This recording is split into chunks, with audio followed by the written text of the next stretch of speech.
সাম্প্রতিক ভারী বর্ষণে খাগড়াছড়ি-পানছড়ি উপজেলার দমদম এলাকার প্রধান চলাচলের রাস্তা প্রবল স্রোতে ধসে গেছে।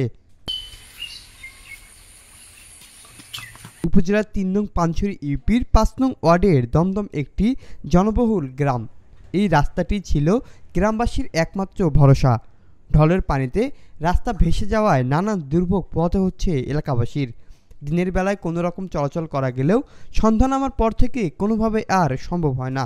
৩ নং ইউপি ৫ নং ওয়ার্ডের মধ্য দমদমে রাস্তা ভেঙে জমিনে পড়ে গেছে।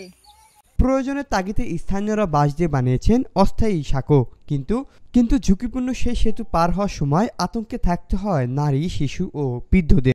বৃষ্টি হওয়ার কারণে ভেঙে গেছে, তাই আমরা ছেলে মেয়েদেরকে নিয়ে স্কুলে যাওয়া আসা করতে পারি না। আমাদের ছেলে মেয়ে পড়ে যায় রাস্তায়, আমরা ঘরে একটা জিনিসপত্র আনতে পারি না, একটা কিছু নিয়ে যেতে পারি না। ছেলে মেয়েদেরকে সকালে মরতে পারে, ওরা পড়ে যায়, যেতে পারে না।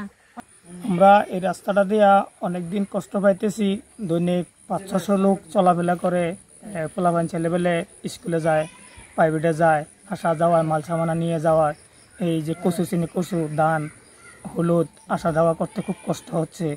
এর দুর্ভোগ নতুন কিছু নয়। প্রতি বর্ষাতেই পাহাড়ি ঢলের স্রোতে ধসে পড়ে দমদমের রাস্তা। ঠিকমতো পানি নিষ্কাশনের ব্যবস্থা না থাকায় বছরের পর বছর এই বিপর্যয়ের পুনরাবৃত্তি ঘটে চলছে।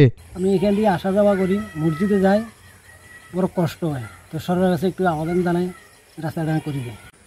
এই রাস্তাটা ঠিক হলে আমরা প্রতিদিন স্কুলে যেতে পারি। রাস্তাটা ভাঙা, এই জন্য আমি স্কুলে যেতে পারি না। এই দুর্ভোগ থেকে মুক্তি পেতে প্রশাসন ও সংশ্লিষ্টরা দ্রুত উদ্যোগ নেবেন, এমনটাই প্রত্যাশা স্থানীয়দের।